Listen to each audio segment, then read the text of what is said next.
السلام عليكم ورحمة الله. فيديو جديد وصوت أهلاوي. حابين نتكلم النهاردة على شوية حاجات مهمة كده. طبعا لسه خلصانة من شوية مباراة سان داونز والجيش الملكي.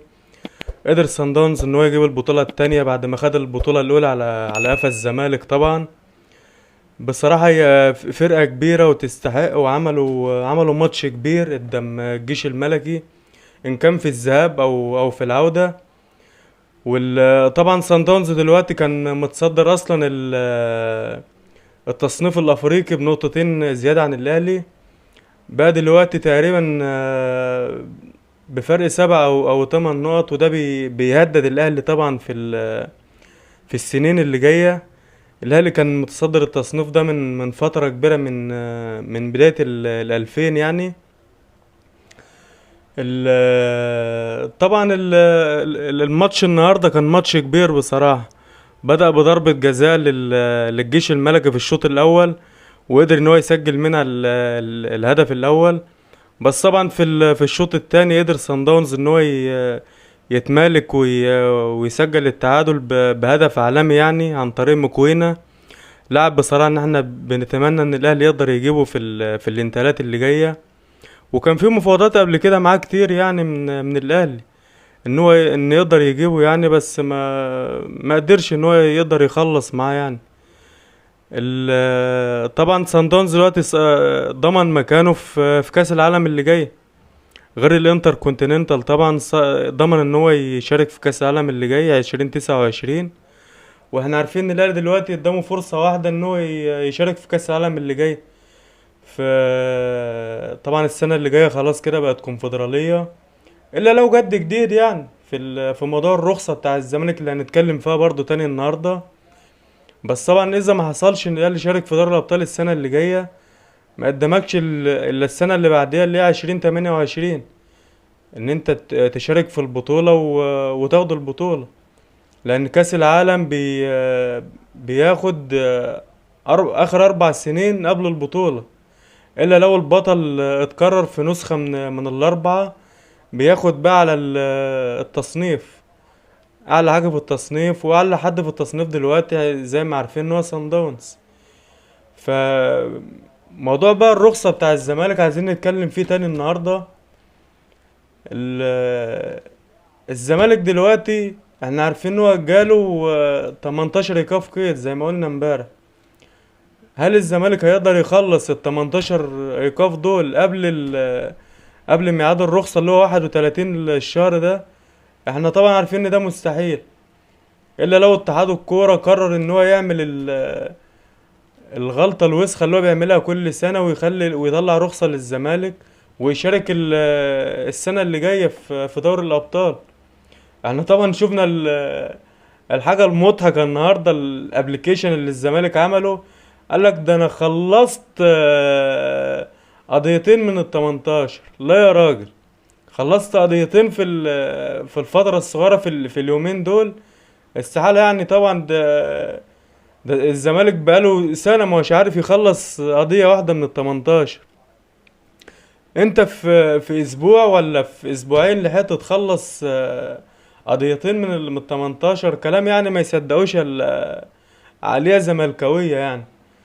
ف طبعا احنا بنتمنى إدارة الأهلي تضغط في موضوع الرخصة، تضغط بكل قوة. ده حقك، وانت ما تسيبوش. انت طلعت السنة دي تالت وما تشاركش في دوري الأبطال، بس حقك وما تسيبوش. تضغط وتحارب عليه لآخر لحظة. زي ما قلنا البيراميدز السنة اللي فاتت قدر ان هو يضغط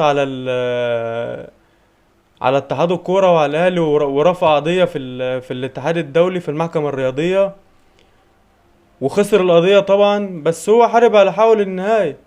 فانت تحارب على حقك في موضوع الرخصة، و... واللي عايزه ربنا بقى هيكون، بس انت تحارب على حقك للآخر. دي الحاجة التانية اللي عايز اتكلم عليها، موضوع تصريحات زيزو النهاردة في طلع مع سيف زاهر. طلع اتكلم على الضغط الجماهيري اللي بيعمله الزمالك عليه. هو طبعا زيزو عقلية كبيرة احنا عارفين، بس طول الحلقة انت قاعد عمال تضحك وجمهور الاهلي محروق دمه في طول الموسم.